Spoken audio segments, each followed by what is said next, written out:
Ano? Sarap. Sarap, no? Sarap ng gawa ni Lola Gemma.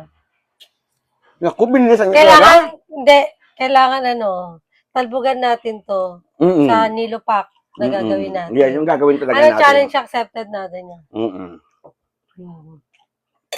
Gawin natin special pero hindi kamahalan. Di ba? Oo. Diba? Ganyan.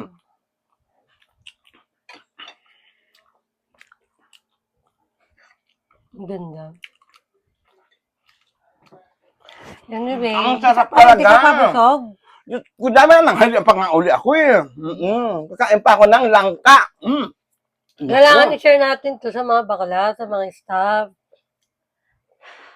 Hindi lang sa atin. Ay, akala ko sa akin lang to. Madang pagawa ulit tayo, kulang pa sa akin yan. Ang sarap kasi, grabe. Tingnan nyo guys. Oh. Ayan, ganyan kasarap ha. Sabi ko, may maluto. Pag-gising ko, aba, konting idlip ko nang luto na agad siya. Grabe, oh, ang bilis niya. Ganun lang talaga pala kadali ang pagluto nito, no? Akalain mo tubig lang ginamit? Hindi Tubig! Hindi yan tubig. Pinakulo yung tubig. Eh, paano nagawa yung yung ganyan?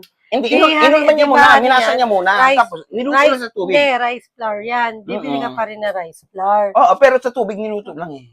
Niluto sa tubig yan siya.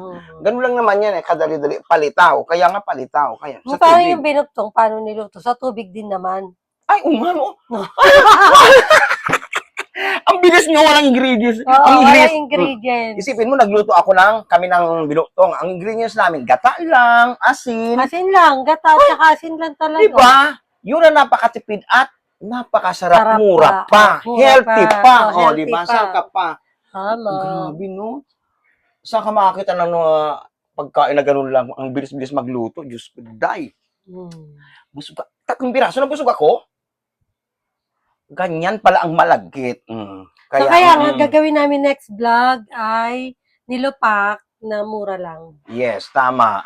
Ano lang sa garden, sa parking lang, yung mga tanim lang, yun yung yun natin, luluto. Oo, ang sarap. Para yung mga tao, yung manunod. Yes, para ma-inspired naman sila, makakamura sila. Mura na, masarap pa. Correct. Okay. Ang sarap. Parang tinatawag na ako ng isang vlog ko doon, sa baba. Bakit? Iba-vlog ko yung haircut ko. Ay, di ba? sige na. Bisita. Tapos na kami mag-merienda. Okay, bye. Thank you. God bless you all. Salamat. Pak.